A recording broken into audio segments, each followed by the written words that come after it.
Now, printer should be off for this.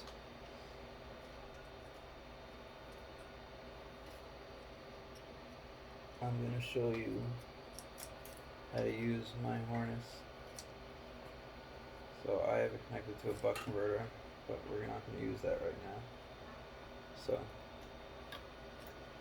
everything's disconnected. You're going to take your accelerometer. It's going to go up there. This is the accelerometer extension.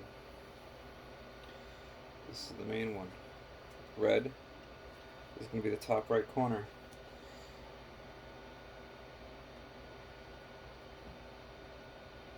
So you push that in. It's your top right corner. Same thing. Red is going to be your top left corner.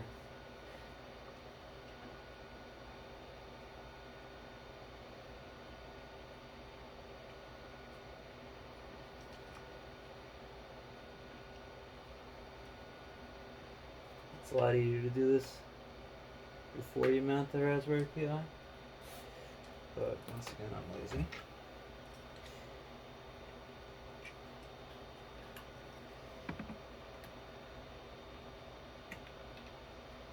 So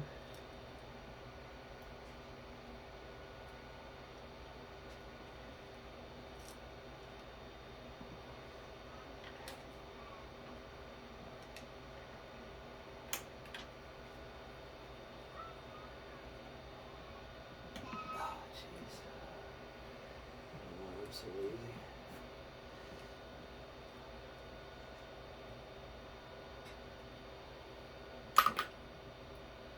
Okay, that locks in. Look and make sure you still have 4 exposed. Now your power in. Blue is your power, top right. So black goes to bottom right.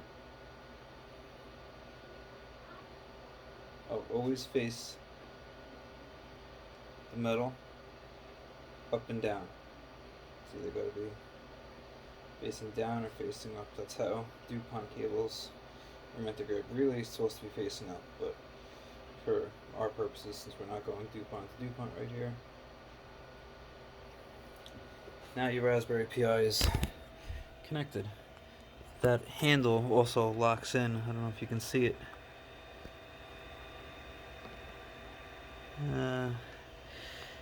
You kinda can, kinda can't. But that little lever, you'll see what I mean. The one that you open up to disconnect it, that actually locks in on my harness.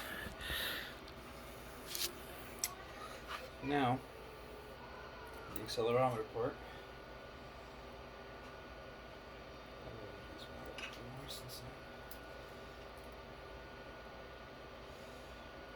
Should not have live wires floating around here. So don't do anything that I'm doing with that. Now, this one, same thing. This arrow is the top right. Always the top right. Doesn't go to. You need to count down. Basically, the bottom row needs to be 12 pins down. 12 pins down, or this white one, it's 8 pins down. So 9 pins down. So 9, 10, 11, 12. So 9 pins. This is 10 pins. 9 pins right here. So 1, 2, 3, 4, 5, 6, 7, 8, 9. Don't have an Allen key in your hand when you do that. So once again, 1, 2, 3, 4, 5, 6, 7, 8, 9.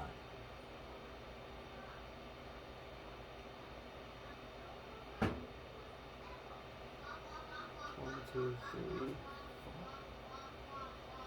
1, 2, 3, 4, 5. You can never count these too many times.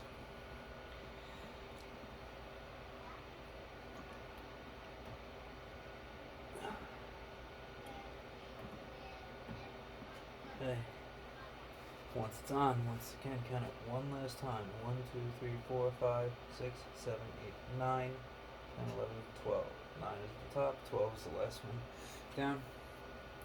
So now, this is now ready. So I'm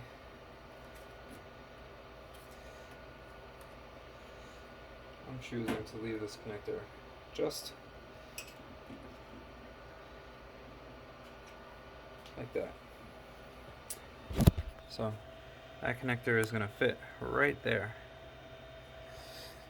Now, your accelerometer, I chose to solder these connections because when I had too many connections, when I soldered posts on, like how I have these ones, I didn't like the way having multiple connections worked. It made it too iffy. So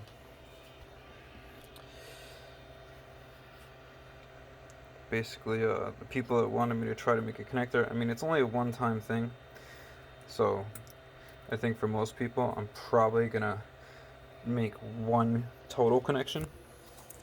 So it's just gonna be permanent here, and this is gonna go straight into the Raspberry Pi. So you open it up, you do it, and then you take it out. But some people, well, yeah, basically I had someone ask me if I could do it this way.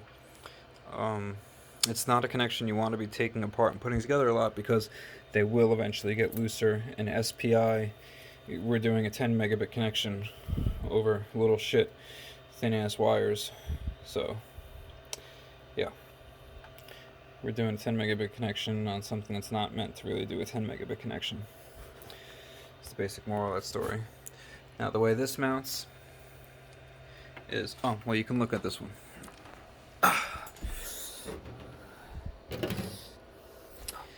Basically, you're gonna loosen that.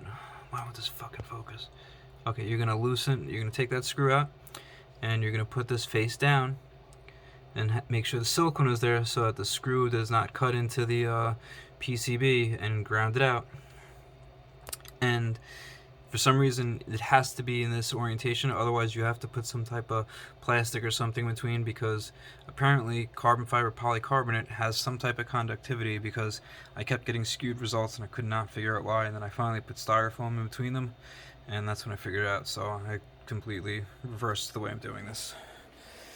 But anyway, also I recommend homing the printer, tramming it, then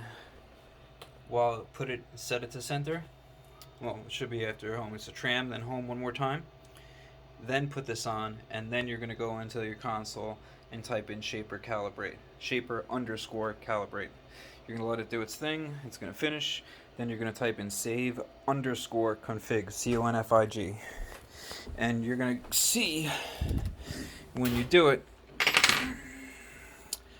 you're going to have a whole bunch of numbers come up, and it's going to tell you how much vibration is left. So like 31%, 35 is at the lowest. At the recommended settings, it gets it down to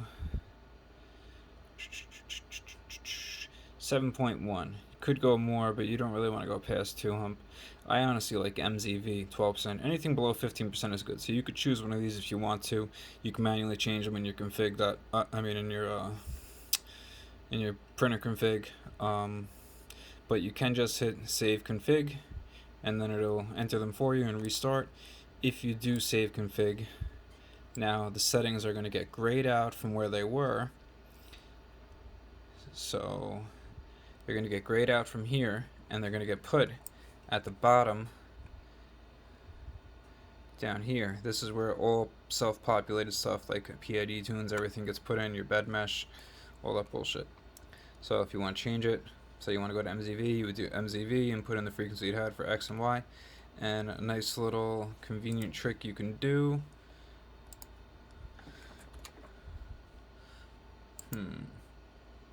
Guess I have this one off. Well, maybe I can show you in a different file.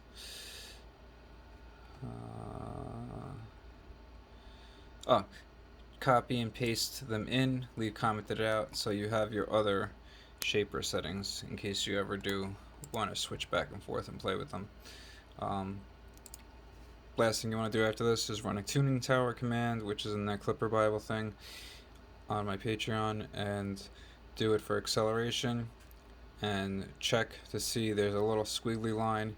The gap will start growing if it's smoothing too much, which with the 2 shaper, I think that happens at around 5,000 or 6,000 Excel.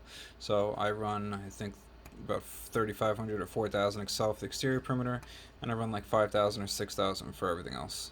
But that's way more considering the printer came from Vividino running 1,500 Excel.